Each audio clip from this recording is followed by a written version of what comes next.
Welcome to episode 400 of In Touch with iOS, the show that talks about the podcast that keeps you connected to the ever-changing Apple ecosystem. I'm your host, Dave Ginsburg.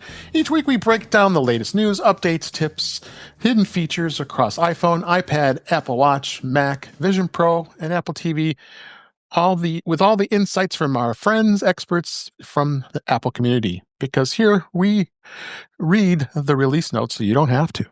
So let's see who's here this week. Hi, everybody. This is episode 400. I'm excited. We're celebrating 400 episodes of In Touch with iOS. I can't believe it, but I have all my great friends here. I really appreciate you being here this week. First off, we're going to go to Jill McKinley. How you doing, Jill? Thanks for being here. Oh, well, good gravy. I'm glad this week is nearly over with, and it's great to be here, and congratulations on 400 episodes. Yeah, thanks so much. And the cause of this is Chuck Joyner. Hi, Chuck. How you doing? Well, I'm good, Dave. Episode 400. Congratulations. Will there be cake later? There might be. The cake is a lie. The cake is a lie. The second cause of this is Mike Potter. How you doing, Mike? Hey, Dave. How you doing? I'm doing great. So congratulations. 400 episodes. Yes. It's crazy. Absolutely crazy. But we'll get into all that in just a bit here. Also here is Marty Jencius. Thanks for being here, Marty. And being part of this I wouldn't want to be any other place. Congratulations on 400 episodes. This is really, your show has really made a mark on folks. And I appreciate being part of it. Oh, I appreciate you being part of it. Thank you. As well as Eric Bolden. Thank you for being here. It's come celebrate with us this week. How you doing? It's a great evening to be here inside where it's warm. Yes, people to talk to. It's perfect. All right. I was trying to see which bird you had behind you there. Young bald eagle today.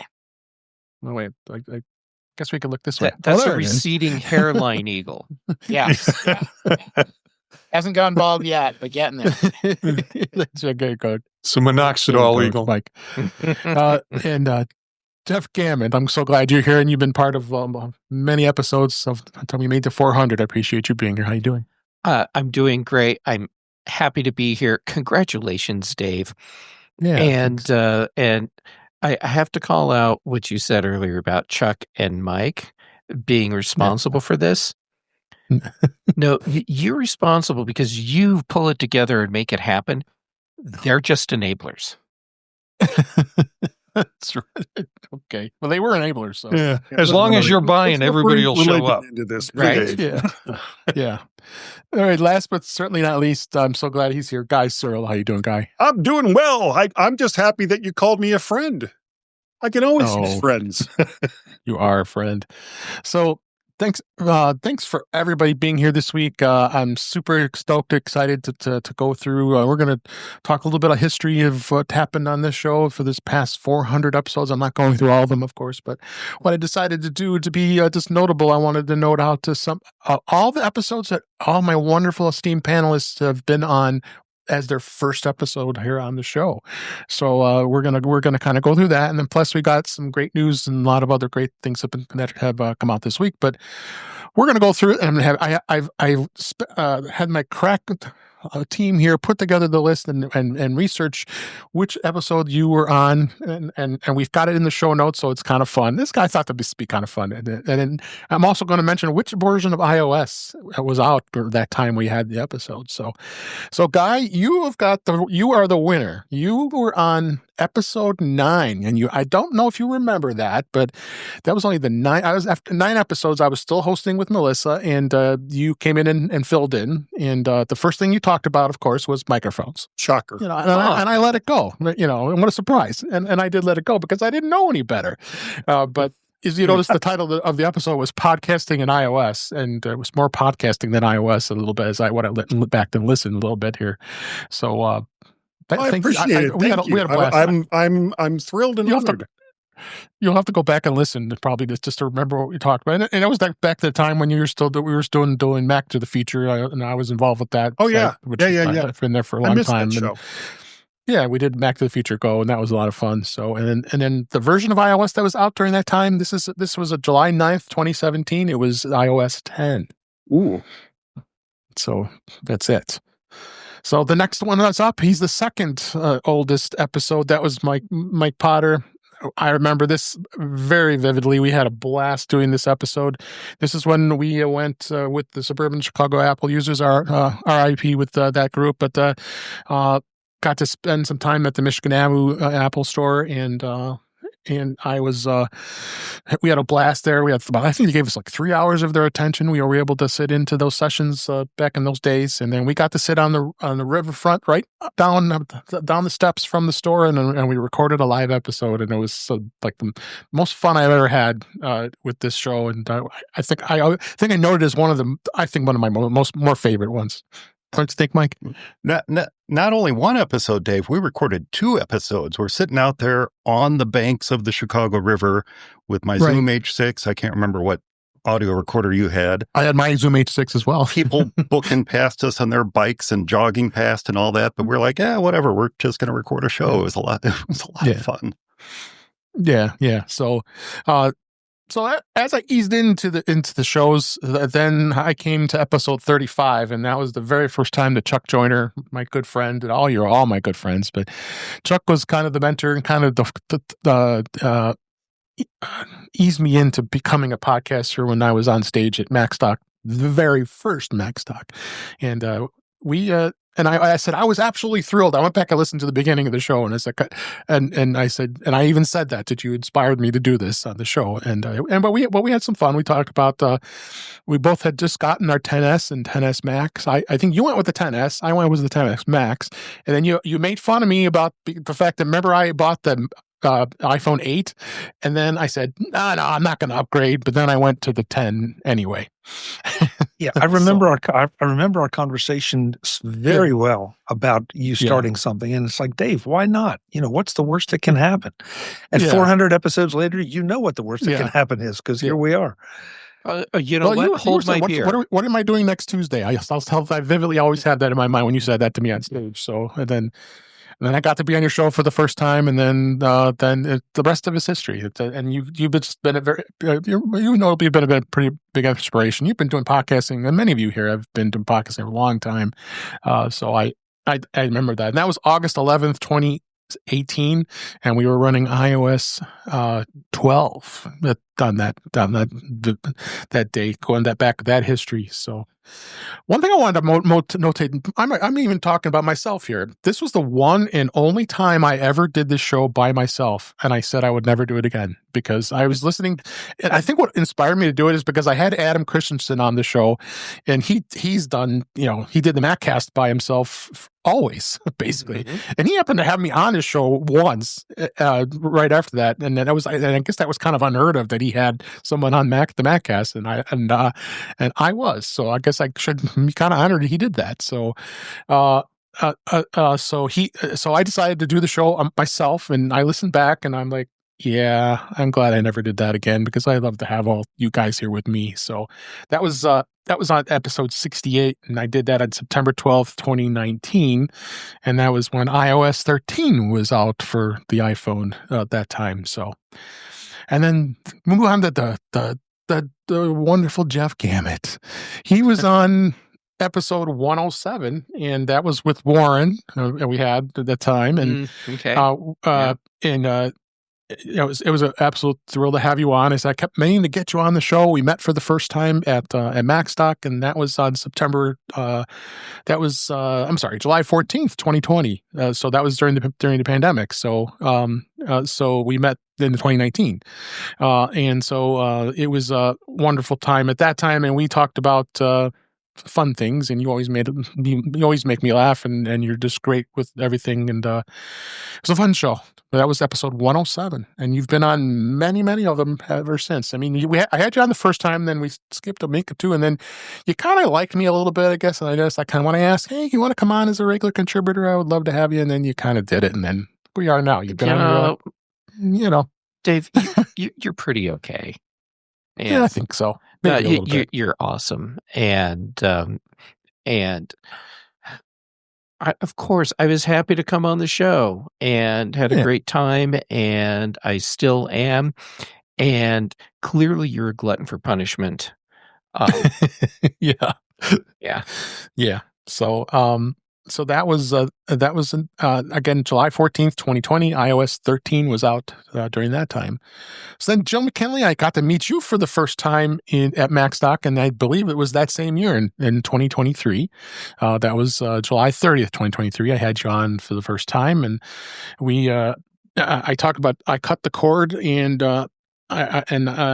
we talked about you being an Apple convert. You converted, so.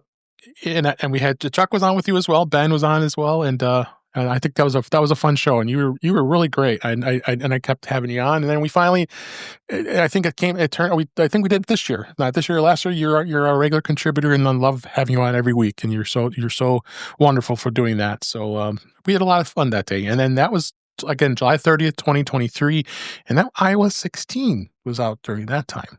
So I'm assuming you remember that. Oh, of course. Actually, I went to MacStock and I listened to most of all of you on podcasts. And so I walked around going, all right, who are these people? Oh, that's Chuck. I recognize his voice. Oh, that's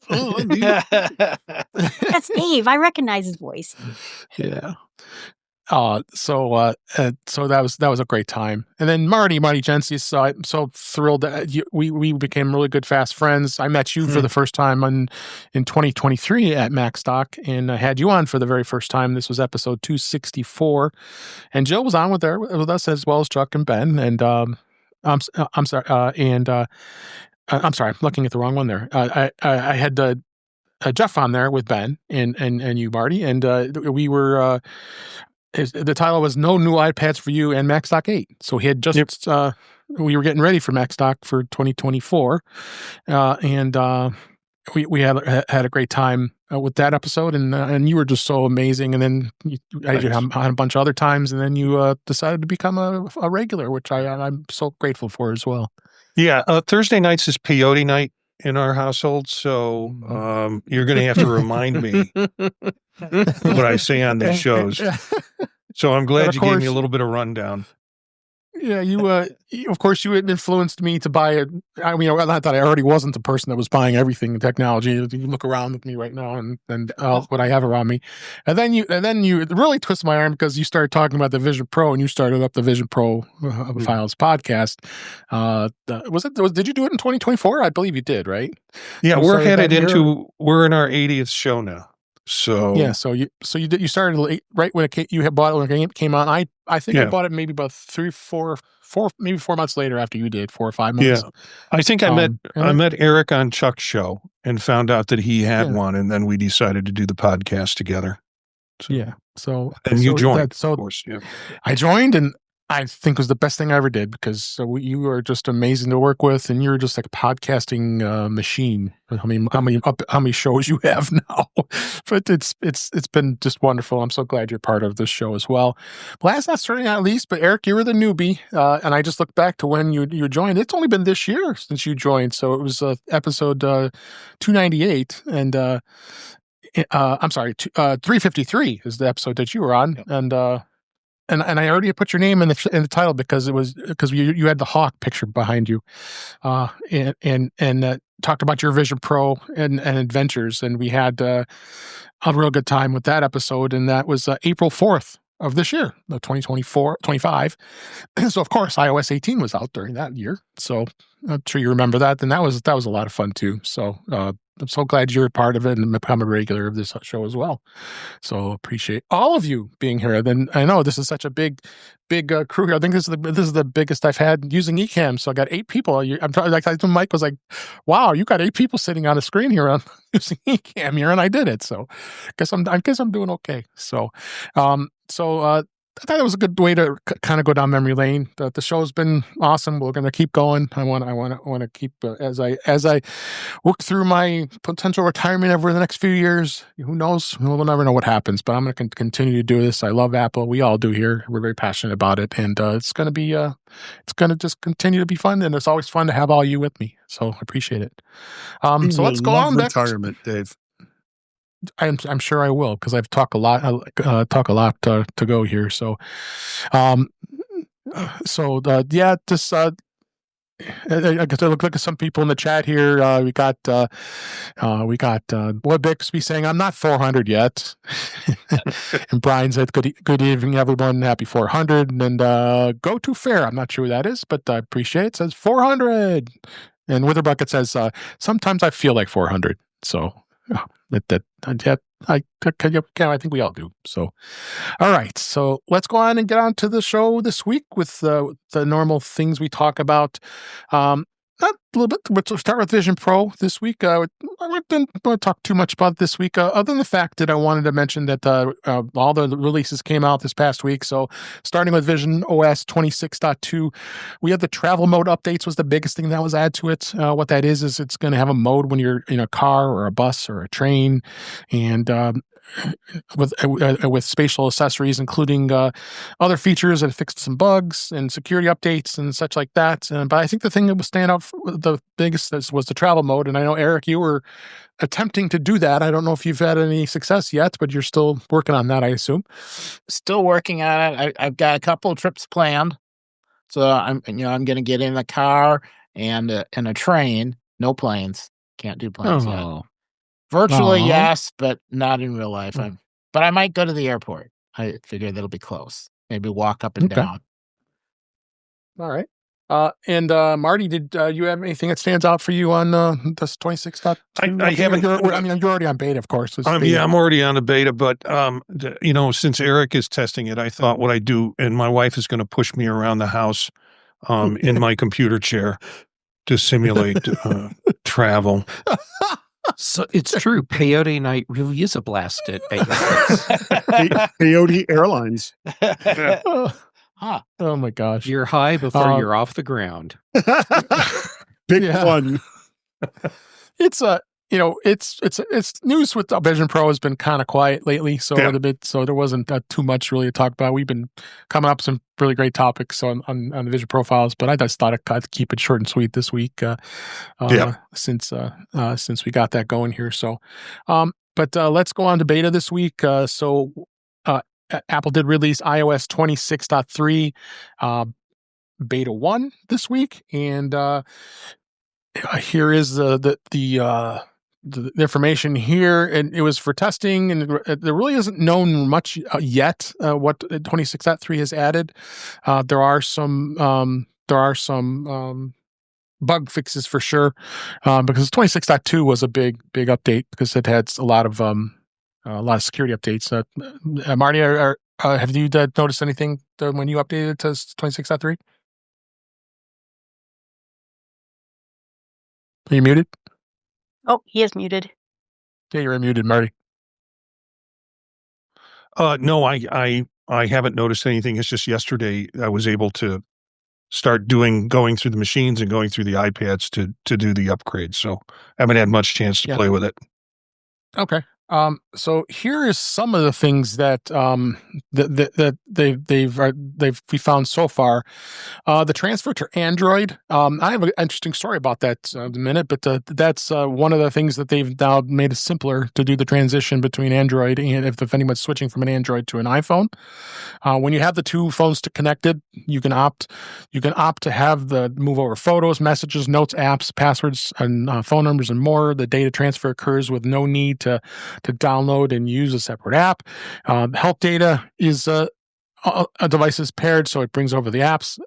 My story here with this is I did it with an iPad. I wanted to test it. I have a Pixel 10, so I wanted to say, I was looking at it, I want to try this because I just set back up this old iPad I had, the 2018 iPad, and boy, I was thoroughly impressed. It actually brought over all the apps. It has of all the apps that it has available from Android to iOS, and brought them all over. You had to go through and download them because it just brought them over, but didn't install them.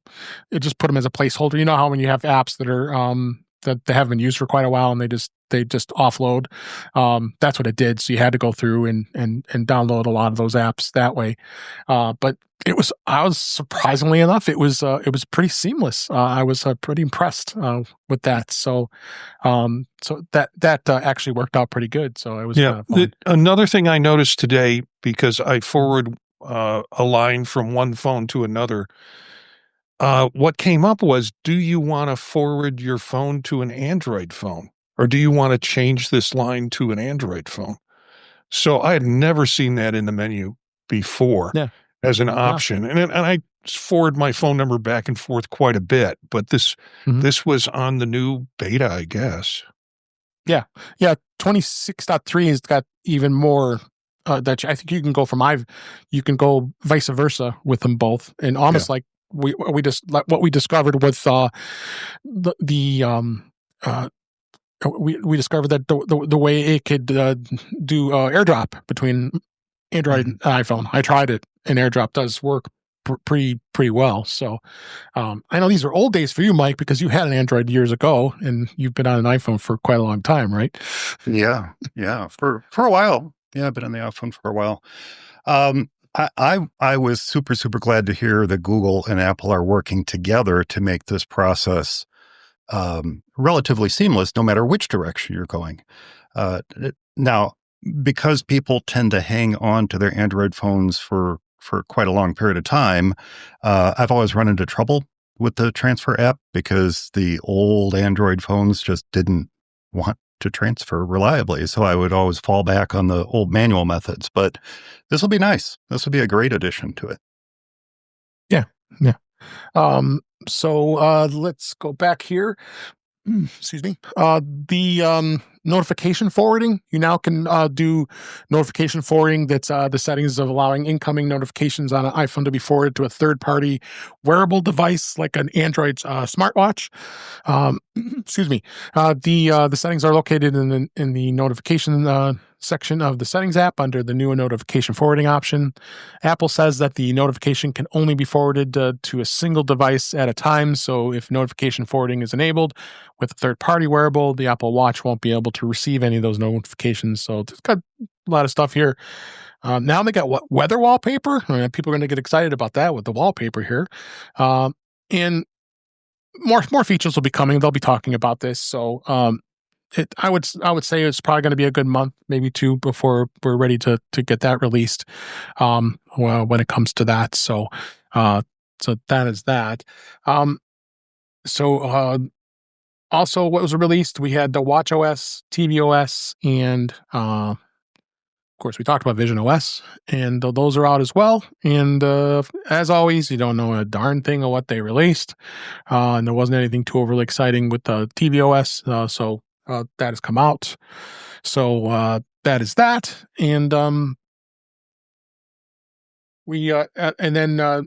let's go on and talk a little bit about iOS 26.2. So now 26.2 did get released to the public this past week. And boy, there was a lot of activity about that. The biggest thing was a lot of bug fixes. So this is the iPad. So the iPad OS had some multitasking gestures that are now quick to tile windows or place an app and slide over by dragging icons from the dock. Apple Music updates, podcasting, games, and they did some enhancements. They did enhance. Now you can do the stage manager and the multi-screen, as they kind of removed that from the previous version. So that was that. So that was with the iPad. Anybody notice? Jeff, did you notice anything with the update on the iPad for you? Everything still seems as it was, which is fine, except that my iPad has been like herky jerky with animations. Like when you tap on an app icon and then the app kind of zooms in to view, that's kind of choppy right now. Now, to be clear, we're talking about beta software, and so Apple may very well be doing other testing with video stuff, and so it's slowing down the redraws, or it's beta. Maybe there's a regressive bug that showed up and it'll be gone before it comes out. But that's the only noticeable thing for me right now. Okay. Chuck, have you noticed anything? Did you update iOS 26.2? No, not beta. I did on my iPhone and iPad. I did not on the Mac. My Mac is frozen now until, figuratively speaking, until after CES. But I really didn't notice anything so far, anyway. But I've had limited engagement with it since I did the upgrade. But I guess the good news is I haven't noticed anything. That is good. How about anybody else? Eric, did you notice anything that you liked on iOS 26.2? I had been having some problems where I was forced to reboot multiple times throughout the week to keep my device stable. And I haven't had to reboot multiple times in a week. I'm still not sure I can get through the entire week, so I might have some other piece of software, but it has been much smoother for me. Oh, good. That's good to hear. How about you, Guy? Any issues with your updates this week? Not with the phone, but I've had similar issues with jerky graphics on my iPad Pro, and it's an M1 iPad Pro, so it is an older one. That could certainly have something to do with it. I haven't put 26.3, that beta, on it yet, but what I found was the more that I used 26.2 iPad OS, the less problems I was having. So I don't know if it was like breaking itself in or who knows. At some point you just got to kind of question reality, and it's like, well, I saw this happen before. Well, you can't duplicate it, but it happened, and they don't believe me. So peyote. Yep. Hey, Dave.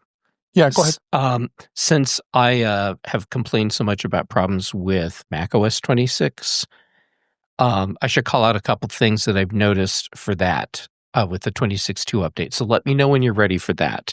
Yeah, we're going to get to Mac here in just a second. Okay.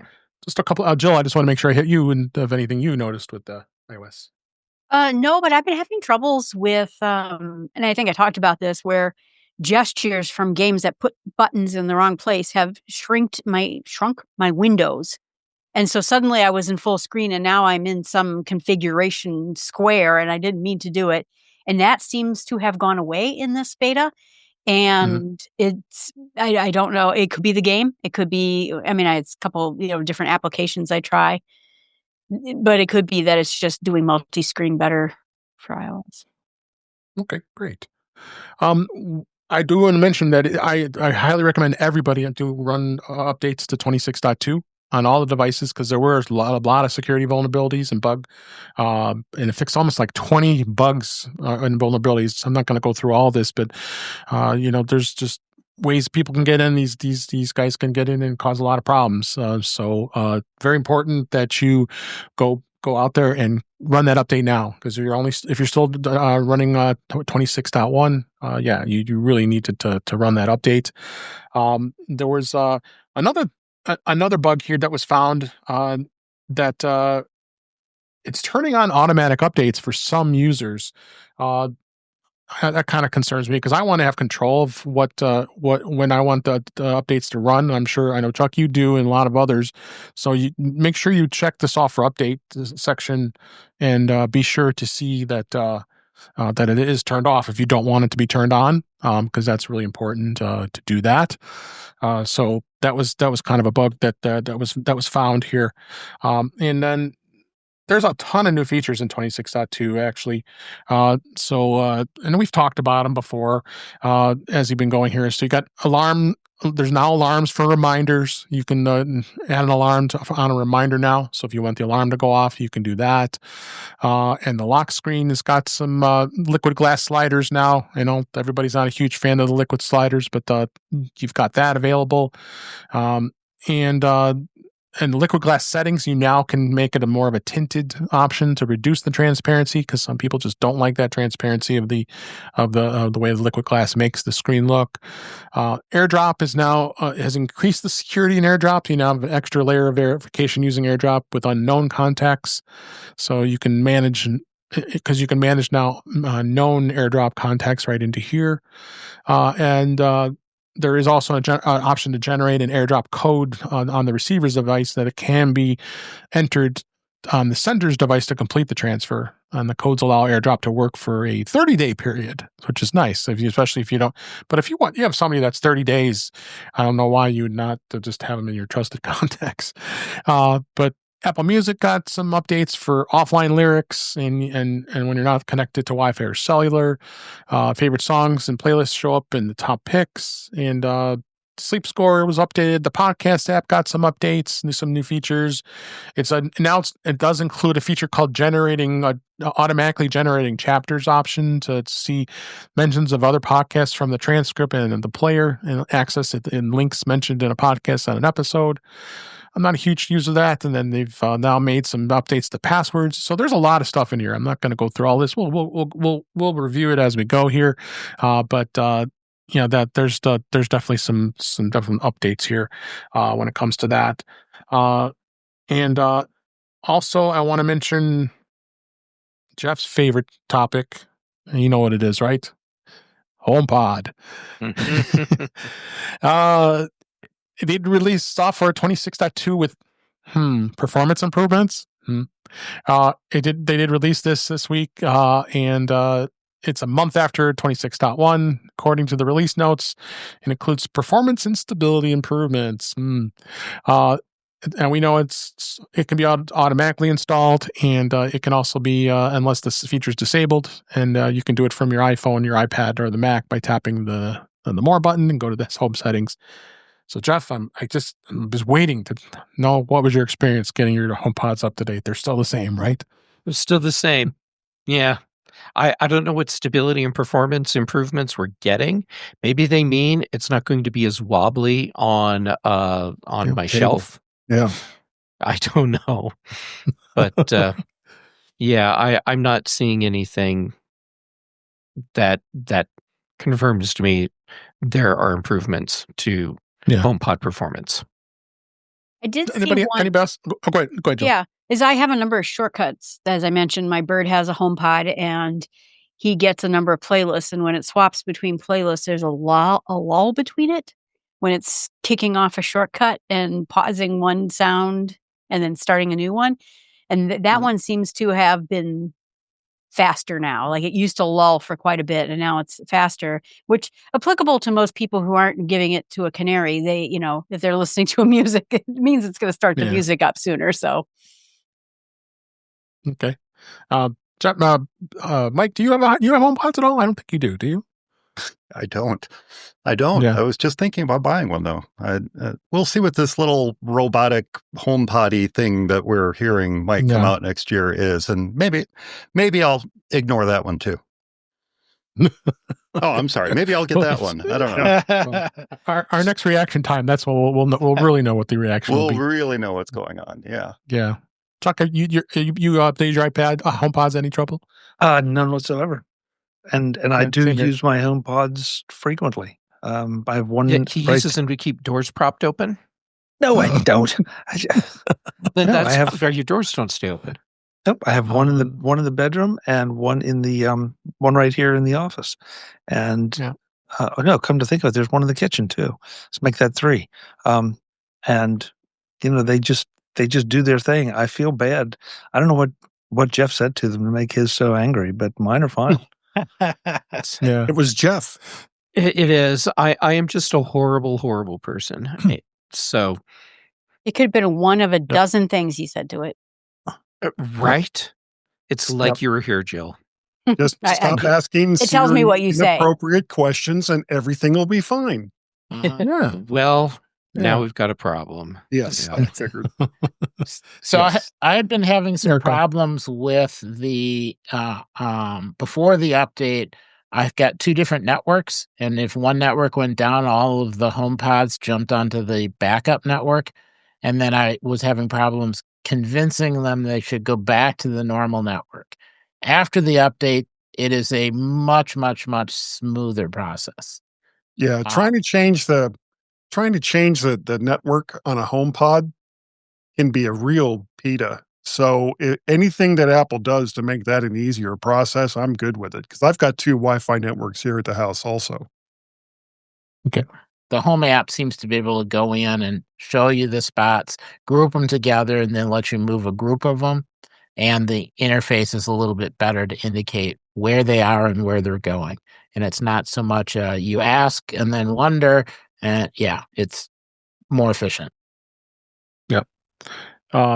Marty, anything you want to add before we move on here? I have 2 iPods sitting behind me on the table that I think were last turned on in 2023. I know you're not a music guy. Well, it's also, my wife doesn't like a lot of extra noise in the house. She wants to be responsible for making the noise and it not coming out of a device. So I wind up listening to all my stuff through headphones. Okay.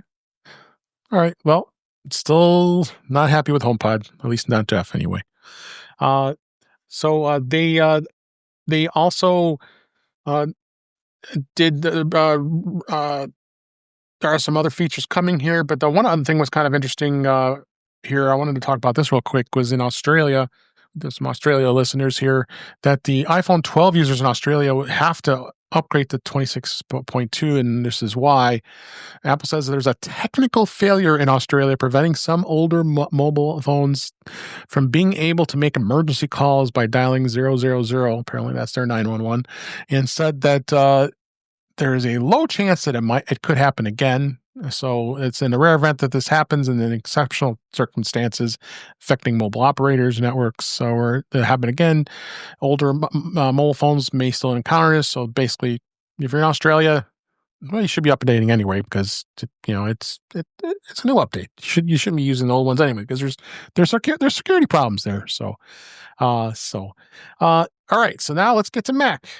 This in touch with Mac this week. Again, they did release 26.3 out now. I'm sorry, 26.2. We'll go with that first before we go to beta because that's the hot one. But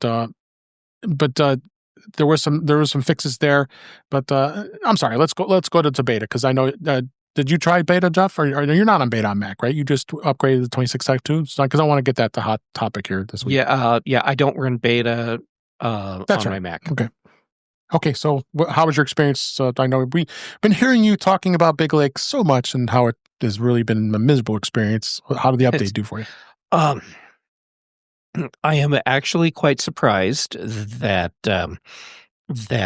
since I installed 26.2 on what day did it come out? On Friday, and here we are on Thursday. I have not rebooted my Mac, nor have I had to use my Core Audio reset script, and those were two of the biggest problems I was having. So if this continues to perform the way it has, my 2 biggest complaints, with macOS Big Lake may have been resolved with 26.2. Nice. Yeah. So that's super cool. Yeah.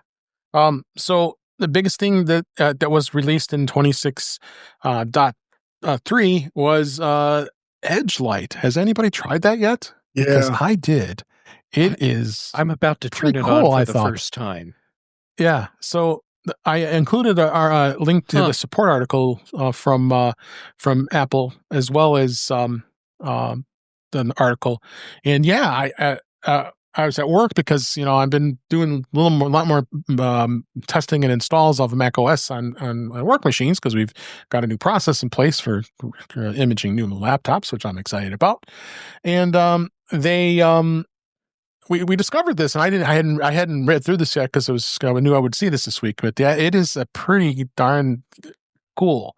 If you notice when you got the camera on, and it works. I tried it in Teams. Sorry, Chuck, but it did work surprisingly enough. And then it does work in Zoom as well. If you already just tried it, Jeff, it should be working in Zoom without a problem. Yeah, I just turned it on again right now. I've been turning it on and off, and I'm not seeing any change. So I'm assuming that my camera is like I got to change the exposure so that everything stays right.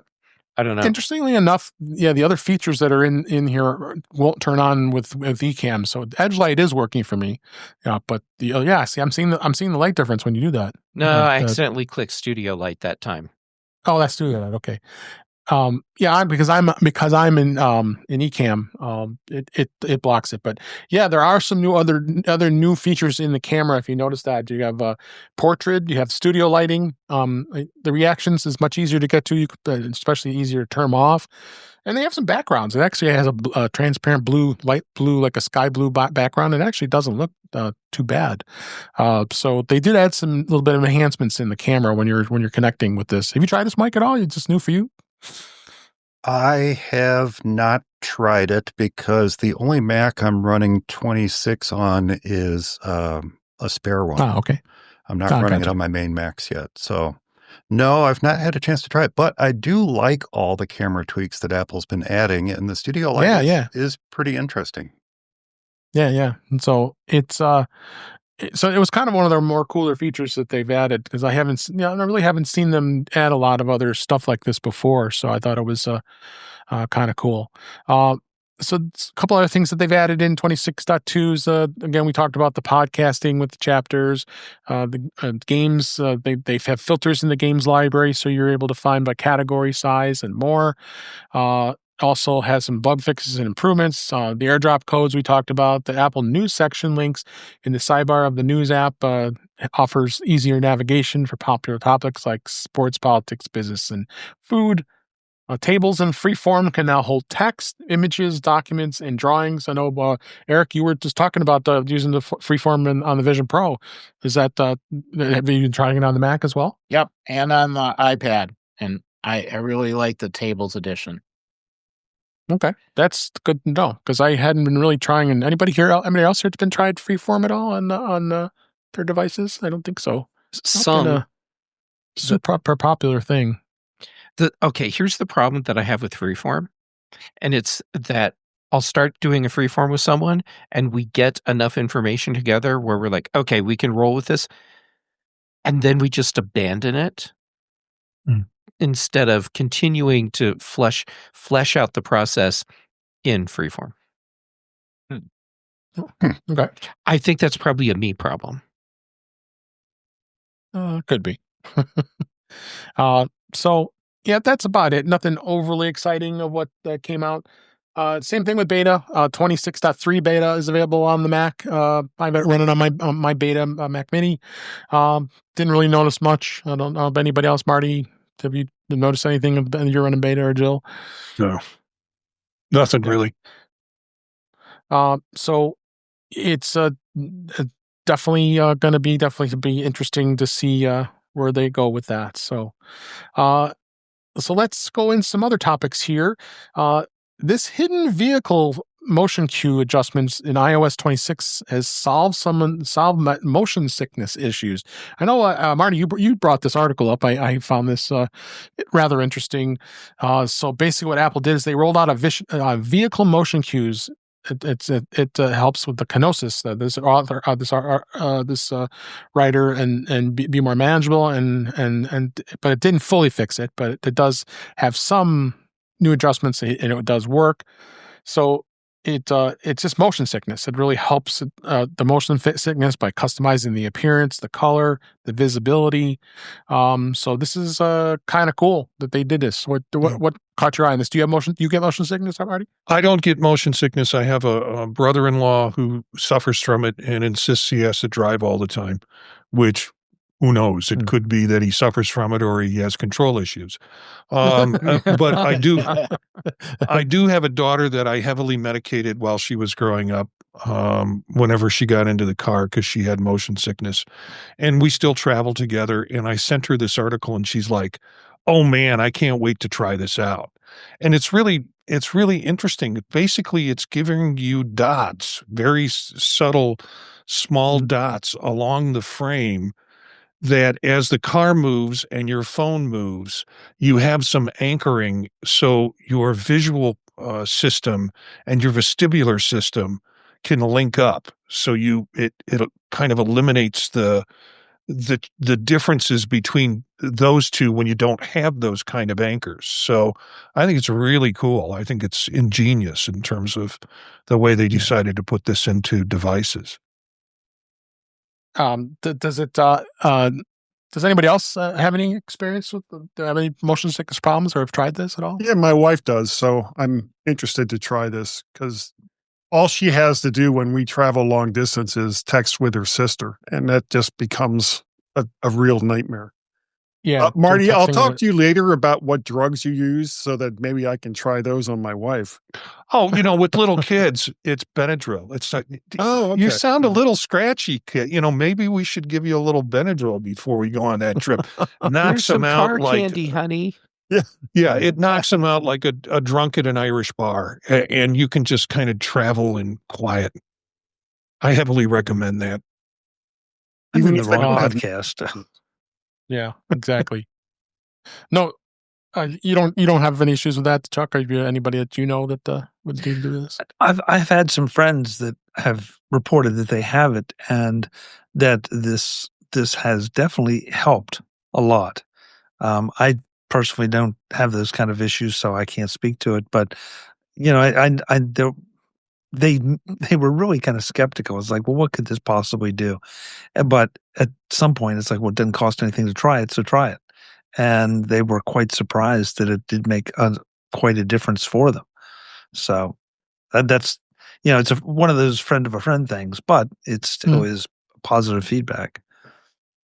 Okay. All right. Let's move on. I think it's hard to believe 5 years have gone by. Well, I should know how long this podcast has been, almost over 9 years, but the AirPods Max have launched 5 years ago. That was this past Monday as we record. It was marking the company's first push into the high-end over-the-ear headphone market under its own brand name. Rumors about Apple working on a pair of high-end headphones had believed to be called the AirPods Studio, heated up in 2020, but then it was announced abruptly via somewhat unexpected press release. Well, yeah, of course they're going to do a press release on a product like this on December 8th, 2020. So it's been 5 years. So it came out during the pandemic. So it was lots of people probably wanted to get a new pair of headphones since they were staying home all the time. So they're nice headphones. I bought a pair for my wife. She absolutely loves them. I never thought that would happen, and she does. But they are the Lightning version, so now they have a USB-C version. Not that matters, but it does have a little bit subtle differences as far as sound quality. But beyond that, no big deal. But anybody else here? I know Marty, you have a pair, right? Yeah, I do. And it's weird because getting them and then using them on a plane. Great for playing, great for noise cancellation, but you have that kind of, or at least I have that kind of weird effect that I'm the only person wearing these big old blue earmuffs, and I don't want to draw attention to myself.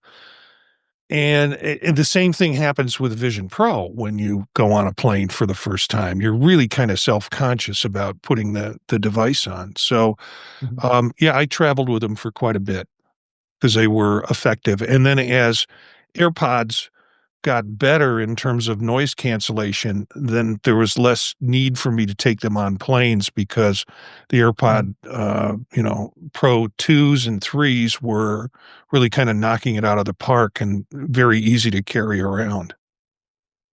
Yeah. My friend has a pair, and it's kind of the opposite of Marty's situation where her husband makes noise around the house and she wants it quiet. So she puts on these Macs and can be in her own little world, and she loves them. She absolutely adores them. Yeah. So anybody else on the AirPods Max? No? Mike, I know you don't have a pair of those either, right? I don't have the Max. I have the regular AirPods Pro. Okay. Do you have the third AirPods 3 or 2? Yeah. 1. Oh, you have the 1. Okay. I have the 1. Someone in the chat has one too. We're like AirPod Pros buddies. Oh, that's there's some my lovely wife is in the chat there congratulating me on the 400 episode. Thank you. That is and she sweet. Does. That is sweet. She came in the chat room, and she's watching too.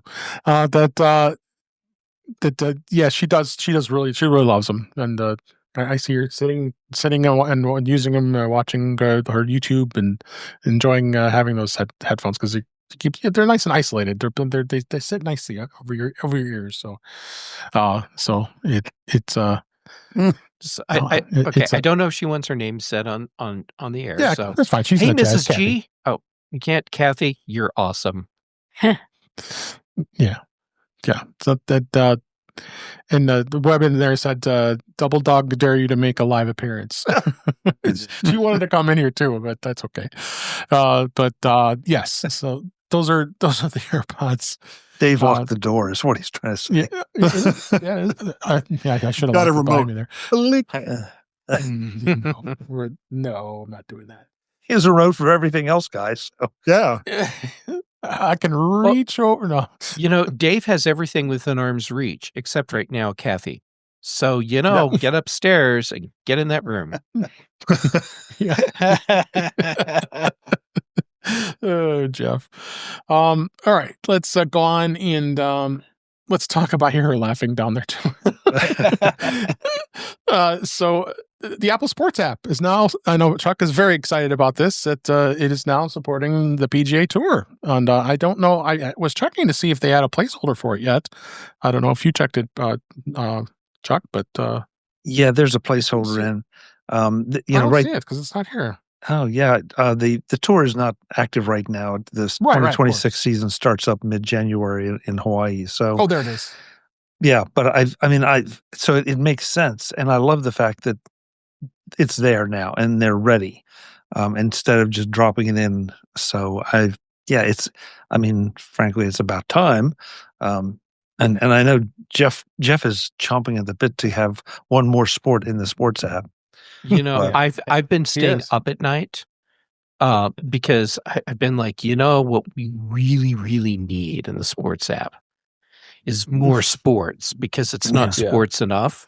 And then I was thinking, now that they're getting into full contact golf, I am so in. But the part that I'm concerned about is when they're doing this in the winter, how do you find your little white balls in the snow? You hit orange ones. You just color your balls. Of course, Guy. You just time to move on. There's the face palm from Eric. Good job, Guy. Good job. There. I kid Chuck about golf, but sometimes I watch golf on television, if you want to call it that. I have to walk up and tap on the screen because I think maybe it's got stuck because there's nothing going on. Wow. Yeah, that's fair. Wow. Yeah, I used to play golf, so he's got look at Eric has his Sharpie markers. he can color the golf ball with the Sharpie markers. Oh my gosh, I think it's time to move on from this. That could be painful. Oh my gosh. There we go. Let's go move on to the news this week. There's a new Shazam feature. Anybody here? Do you guys use Shazam? I use it once in a while, and it's going to reveal probably one of the most popular moment of a song.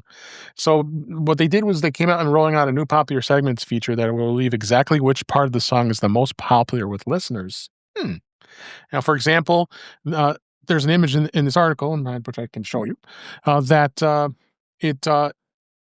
any given song was most discovered around 30 to 35 seconds into the track during the preceding week. This was the moment that the song, the moment in the song where the most people had asked Shazam to identify the song. And then when it goes through a lot of the details with popular segments and spotlights, and Shazam says it's popular segments, it's going to provide listeners and artists with helpful insights to what makes the song resonate. It's kind of cool. I have not tried this yet. I don't know if anybody else here has tried that or not, or even uses Shazam that much. I mean, I remember Shazam's one of the first apps I probably had on my iPhone years and years ago before Apple bought it. I actually have it on my phone. On my watch. Okay.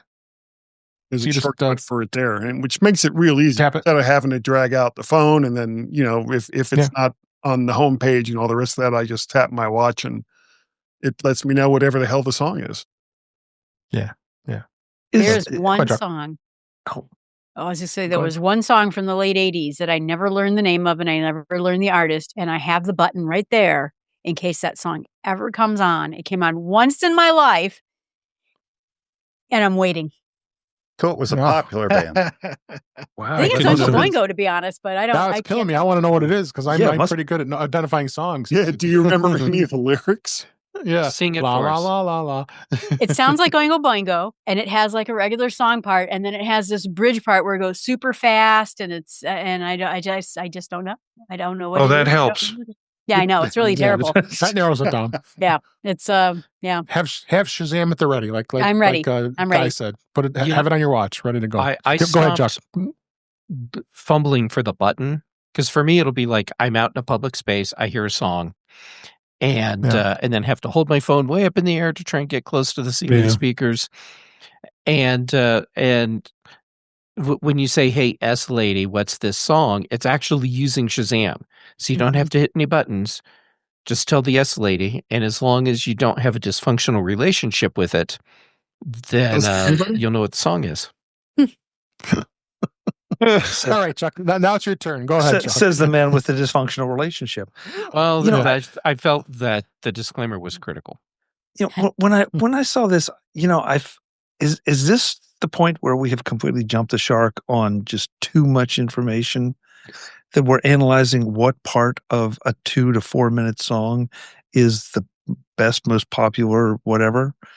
I mean, unless we're talking about a guitar solo or an instrument solo of some kind, it's like, why is, okay, this just felt completely like feature bloat. Yeah, I agree with you. Yeah, okay. I mean, I don't want to take us too far down here, but at some point, it's like this feels like this is a Microsoft thing. Yeah, I agree with you, Chuck. The favorite part of my song, whenever I'm listening to a song, is the part where I don't turn it off. That's all the data I need. Yeah, that's well said, Marty. And I know you're being flipped, but that's true. In the old days, and most of us here can remember them, if the song came on the radio, and that was sort of how you measured whether you liked it or not, whether you hit the button and went to another station. Yeah. All right, Chuck, I grew up in a place with one Go station. ahead, Joe. I was just saying, I grew up in a place with one station, so we couldn't change the channel. Oh, well, that's a problem. Okay. That is a problem. Turning Chuck, it on. I have a hypothesis for you. Provide us with your hypothesis, please. My hypothesis is that that this is information Shazam has been able to collect for a very long time, and they have tons and tons of information. And on the behind the scenes side, it's really useful for artists and producers and labels and advertisers. And since they've already got this stuff and they've been using it internally for a long time, why not expose it to the public and then it just becomes something that helps set Shazam apart from other music identification services. Yeah. Jeff, the only thing that I don't have a hypothesis back. I'll just respond to that. And that just tells me that it's more and more things are being manufactured for us. There's no artistic aspect to it at all. It's just, oh, okay, this beat, this instrument, this. It just that to me feels like what's been happening with the industry, is it just is more manufactured stuff. Auto-tune's a perfect example. It's a radical example, but it's a perfect example. Mm-hmm. And so if that's what is happening here, yeah, it's no wonder I don't like so much of the more popular recent music or recent pop. I can't argue that on any point, and I will even throw a little validation your way. Look at everything that's happening with Spotify and their internally produced, in many cases, AI generated music, where it's formulaic, and then also has for them the bonus of now they don't have to pay artists. But yeah, it's about numbers, it's about formulas, and it's about squeezing every little bit of money out of us that they possibly can. Yeah. See, I kind of like this feature, except that I spent, 20 minutes thinking about it, thinking,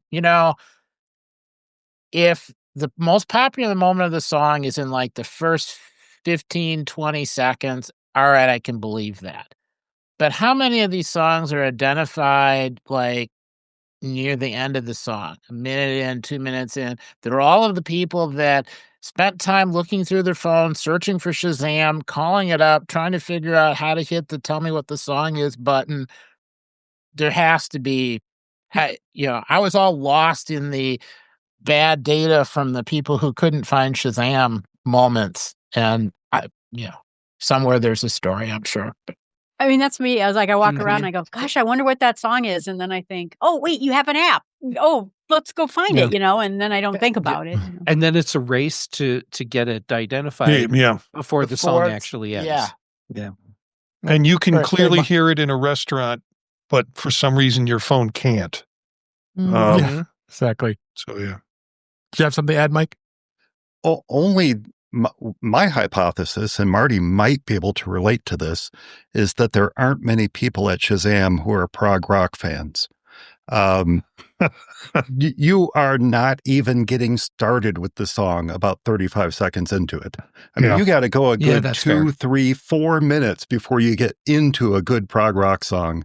And that 2 or 3 minute song that Chuck was talking about doesn't happen either. We're talking 6, 7, 10-minute songs. So, Shazam. Yeah, and what's the best part of a Frank Zappa song? Every part. Every part. This is where Meatloaf really shines, because he has a 17-minute song. So you have plenty of time to get your Shazam up and going and before you figure out. That's right. Yeah. But I know Absolutely. That Shazam did recognize some Spock's Beard songs, if you know who they are. Mm-hmm. Okay. Wow. And Spock's Beard. Spock's Beard, yeah, great group. So that's surprising. I have not heard them. If you like progressive rock, you'd like Spock's Beard. Yeah, I do. I've been listening. I was a big fan of Supertramp, and that's more prog rock. And then Rick Davies just passed away not too long ago. So I've been going back listening to those albums again, and I just, oh my God, this is just great music they did. But that's a whole nother topic of a story here, not related to Apple, but it is, because we all have love in music, and that's one of the bands I like. But sadly, they're not together anymore, and of course, Rick passed away. So, but their music lives on. Let's go ahead and move on here. AirPods. We were talking about AirPods earlier here. AirPods 3 static and noise issues. They have not been resolved. I've never had any problems. I don't know about you guys. Since the AirPods 3 launched, they've had complaints from users that they noticed a static-like sound crack, or a crackling issue when using the earbuds, particularly when active noise cancellation is on, but no media is playing. Users have also run into some strange high-pitched whistling sounds. I've heard that. I've heard a little bit of the whistling sounds with the 3, but not to a point where it's like I was like worried about it. But they shared the issues back in late October, and despite 2 subsequent firmware upgrades, problems have not been solved. So definitely some feedback from users are installing the firmware upgrades indicate that there's noise issues have been not addressed. So I guess it sounds isolated, because Apple would definitely be addressing this quickly if there was a big problem. But then again, who knows? I mean, I don't know. Then maybe not Apple. Maybe Apple is ignoring it until it gets to be such a problem that. And go ahead, Mike. You have thoughts? Only that my AirPods Pro 1 still have that problem all these years later. So I don't have any confidence that if this is an issue with the AirPods Pro 3s, that Apple's going to fix it. But maybe my AirPods buddy would have any other thoughts on that. I always have thoughts, Mike. I have a set of first-gen AirPods Pro. I could probably reach them from here. They're in a desk drawer that have the crackling issue. They have all 3 of them in my drawer. Yeah, and so Apple did replace those, and they had the crackling problem, and they're like, "Oh yeah, you have the crackling problem." Yeah, I remember that. You just I had can buy mine new ones replaced. now. Yep.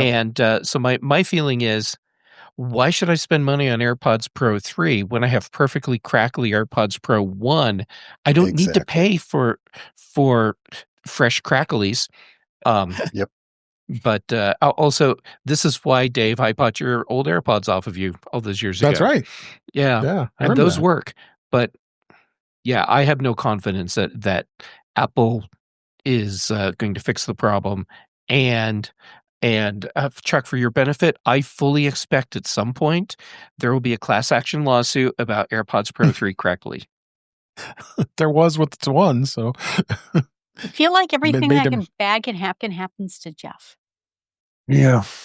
That's No, called I'm just karma. vocal about the few things that do go wrong. Okay. You know, I told this before, and most of you might know this. I have really bad tinnitus, and that comes from going to too many prog rock concerts and Rush, and taking those ticket winners to the concerts back in the day. And the only time I get relief is when I turn on noise cancellation on my headphones or on my AirPods and don't have any music playing. So I have completely opposite of the problem that's here. And I don't know what's going on audit, with my ears that happens, or that somehow it cancels out whatever I've got in terms of tinnitus. But yeah, this surprises me. Yeah. Anybody else on the AirPods? No crackles. Okay. Yeah. Not me. I got the 3s. I have the 2s in the drawer, and the 1s actually, because I had a second pair of 1s, they were toast. I couldn't even get them to connect. It was just, they were so bad. So they got old. But you're right. I agree with you. It's kind of crappy. You're spending close to $200 for a pair of AirPods. You expect them to last for at least a few years. Mm-hmm. For daily wear, I generally use bone conduction headphones, and when I'm doing podcast, it's bone conduction. I put the AirPods in when I travel, basically, and that's where they serve the best purpose for me. Absolutely, because it gets that noise out. So, all right, a couple more stories here before we wrap up. Google has rolled out a Gemini AI for Chrome on iPhone and iPad. They have rolled this out with Gemini integration for its Chrome browser, at a move that brings AI feature parity with its web and desktop versions. The company's based has teased built-in Gemini in Chrome for iOS in September, but then the feature now is rolled out gradually across the United States. For Gemini to work in Chrome, you'll need version 143. When you're updated, make sure that you sign into your account and the browser language set to English, and the app isn't in incognito mode. So the Gemini interface includes shortcuts to do things like summarize in the current on the current web page, or create an FAQ about a topic, and other sample queries, including Gemini to reframe and complex topics in alternate ways. So interesting to see that. I think Gemini is really making a head here with Gemini. I think they're pretty much about number 2 on the top list, just behind ChatGPT and then the far distant Copilot. What do you think, Jeff? I think you're right about the rankings of the AI platforms. My problem is each company, they're building their own AI platform and then forcing it on you through their web browser. I do not want any web browser to, by default, just be like, "Hey, I'm your AI tool now," and then I have to sit there and go through tons of settings to hopefully actually disable that feature. I get why they're doing it, because this is about making money. It's not really about helping us. So I'm disappointed that Google has done this, but I'm not surprised. And kicking open the hole for the rabbit hole that I'm not going to jump in right now. This is exactly why so many people are now suddenly really, really disappointed with Firefox. because they decided, hey, we're going to do the same thing. Yeah. And that was like a last refuge for a lot of people. I was going to get to you, Mike, because I was thinking about Firefox. They are, well, yes, I agree, Jeff, but they are promising that it will be easy to disable, that it'll be opt-in. So we'll see. That's better than, like with Chrome. Yeah. It's you do an update and the app re-enables it. And then you have to go through multiple settings to turn. Yeah. It's always buried in the Chrome settings. Yeah. A lot of times that's why they do those updates, is to put some of the stuff on that you may have optioned out of, and then you have to either go and search for it or eventually just give up and say, okay, I'll just deal with it. Mm-hmm. Yeah. I'm not why is everyone else out to get me? Are they going to make more money on AI than they do on searches? Stealing your search data versus you're stealing your AI? How much money are they actually making with AI at this point? I mean, we've seen lots of people pouring money into it, but I'm not sure that there's a solid case for saying that people are making a profit off of it yet. There are places where companies are making a profit off of AI, but I don't think it's in the public-facing market. It's the behind-the-scenes stuff, the enterprise-level things, the stuff that's assisting, like with pharmaceutical research or cloud security, stuff like that. But that's a totally different thing. Yeah. I think they're making a ton of money on search, but aren't they making money on AI? So forcing it on you probably is a loss for them. I don't know. I'm just guessing. Go ahead. For a company like Google, I think that this is a necessary thing for them, because more and more people are doing their internet searches through generative AI tools like ChatGPT or Perplexity, whatever. Right. So Google needs to lean heavy into that so that they stay the leading online search platform. Yeah. Right, it might be that I have become screen numb from pop-ups, but the AI agents tied with browsers in particular used to me seem to really be nagware. Copilot was a big one for me, that anytime I opened anything in Microsoft, it was like that neighbor that just keeps coming over that you don't want to see that often. It keeps asking you, do you want to use me? Please use me.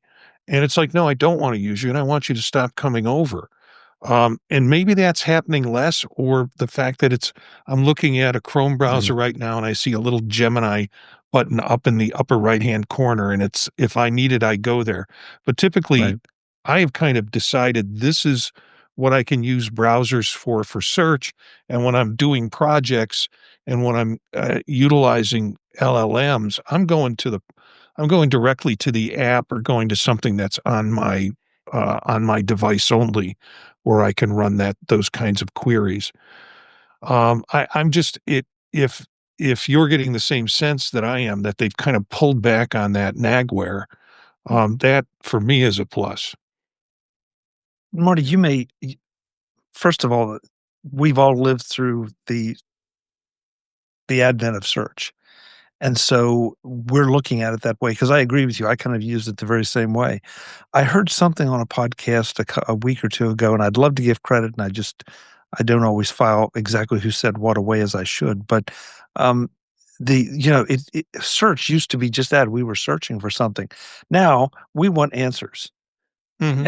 And the LLMs are giving you answers.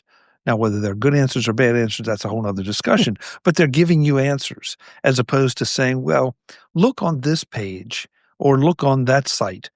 And that observation, I think, really struck me, because that's exactly if I'm just looking for something in general, I'll use Google. But if I want an answer to something, I'm going to ChatGPT. Chuck, I think it's that idea that, and you might have even said it on your own show and forgotten it, that you do a search, you get 2 pages of of links that you then have to comb through to find out which is going to give you the answer versus using an LLM or an engine. You can direct it, and if you do it right, get pretty good data back on the answer to the question that you have. And if I do the prompt right, it will give me the citation so that if I have any doubt, I can then go back to that page and check it. So yeah, I mean, Dave knows better than to ask me about Copilot, but I guess I'm looking at the LLMs in general, and I feel like it has become table stakes at this point, and it's just a matter of how good your offering is. But if you don't have it as a search company, then you're behind the 8 ball. Yeah. Anybody else on this? All right.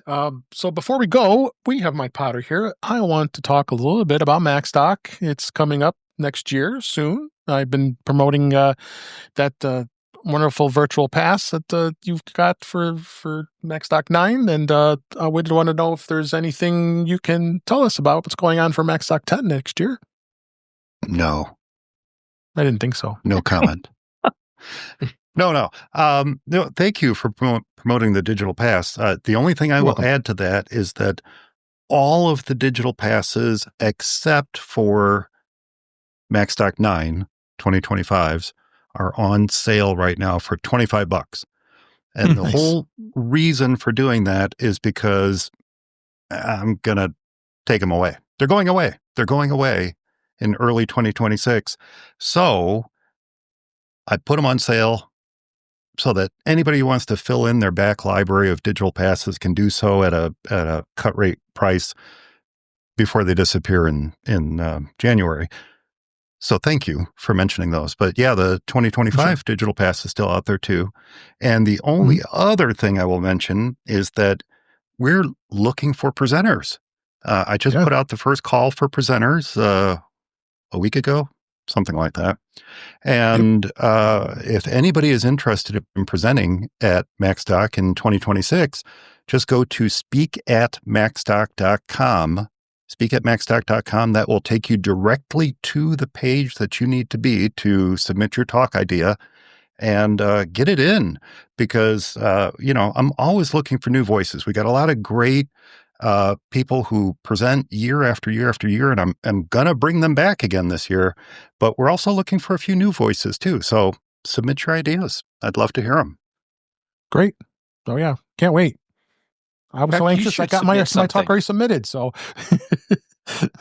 you did, Chuck. I think you could probably do a good presentation. Yeah, you might be able to. Maybe. We'll see. It could happen.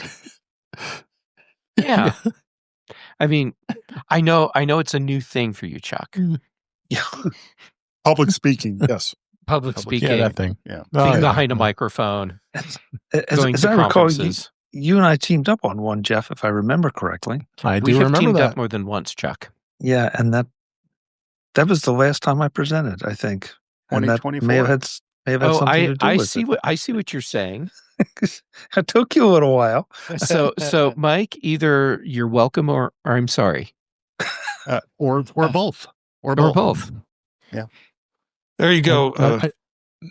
Craig just said that in the chat. Got 8 presenters right here. Jeff, you keep scaring those presenters away. It's just because it's us, and no one will say anything. Mike gives me $20 every time I scare off a presenter he doesn't like. I got mine in before all the scares. Is that all it costs? Oh my gosh. Oh my gosh. All right, I think it's time to wrap up. Kidding. All right. I know you are. Thanks everybody for being here and celebrating 400 episodes. What a great run it's been. It's going to keep going. We'll go for as long as we can go and keep enjoying it. And I got such a great great cast of panelists here that just make the show look great, and we really enjoy doing it. So, but for now, let's go ahead and wrap up for this week. We're going to find out where everybody can find you. Mike, I'm going to start off with you this time. I'm going to reverse around. Where can people find you? Thanks for being here. Well, thanks, Dave. And again, congratulations on 400 episodes. That's just fantastic, and I'm so honored you invited me to be here today. Folks can find me at formacisonly.com. And that's our podcast. We do record live as well on the second and fourth Saturday every month. And of course, you'll also find me at max.conferenceandexpo.com. So thanks, Dave. Thanks for having me. I appreciate it. Thanks. We appreciate it. Guy Serle, thank you for being here. And I always have a pleasure having you here this week. And you should go back and listen to episode 9. You'll get a chuckle. I'm going to have to go back and find that one. It's in our show notes, so you can do it. My 65-year-old brain doesn't quite fathom these things anymore. I really appreciate you having me on, Dave. If people want to hear more of my happy nonsense, you can listen to the G-Men Show or the G-Men Podcast at the podcast aggregator of your choice. I have also finally managed to get out a second episode of Tales from the AI Verse. It's called Feast for the Foolish. There's also Guy's Daily Drive, which is now pretty much an archive of shows I did going all the way back to 2018. If you'd like to send us some information about yourself, we like feedback, we like bumpers. We have bumpers that are happening right at the beginning of the show. You can send them to gmenshow@icloud.com. And of course, Mac Parrot and Vert Shark over there on Twaxter and Skies of Blue. All right. Thank you so much. I really appreciate it. Thank you. Jeff Gamet, thank you for being here, and appreciate it and being part of this great celebration. Where can people find you? Well, again, congratulations. 400 is a huge milestone. So many people in the podcasting community don't even get close to that. So that's an awesome accomplishment. And thanks. And I'm really happy that I got to be a small part of this. And I guess get to be, assuming you let me come back next week. It's always a question. But okay, so where people can find me, Jay Gamet on the social medias, most active right now on Mastodon, PixelFed, and Blue Sky. Also for the month of December on Instagram, because I know that's where a lot of people look to see my Lego Advent Calendar photos. And then for shows, Chuck lets me join in on Mac Voices Live on Tuesdays. Dave, you let me join in here for In Touch with iOS on Thursdays. Thank you to both of you for that. For the British Tech Network, The Big Show, and The Mac Show, Brian Chaffin and I do The Context Machine, and Patrice Brendamore and I do Retro Rewatch. Thank you so much, Jeff. And Chuck Joyner, thank you for being here and celebrating with me and everybody here at the 400. I appreciate it. Where can people find you? Find me over at macvoices.com. That's where we talk to lots of interesting people. By the time this week ends, as we record this, we will have released the last of our holiday gift guide shows. So there's still time to watch those and maybe do a little shopping. And then we get back to some of our regular content just in time for CES. On the socials, you can find me as at Chuck Joyner. And Dave, I don't know, I'd have to do a little calculating, but I expect to be back here in a few years to celebrate number 800. All right. Maybe 500, but definitely 800. Thank you. Appreciate it.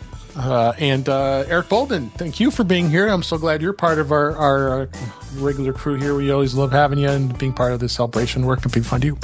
Oh, it's a lot of fun. Congratulations on the 400. It seems like so many. It does. But, fun, certainly.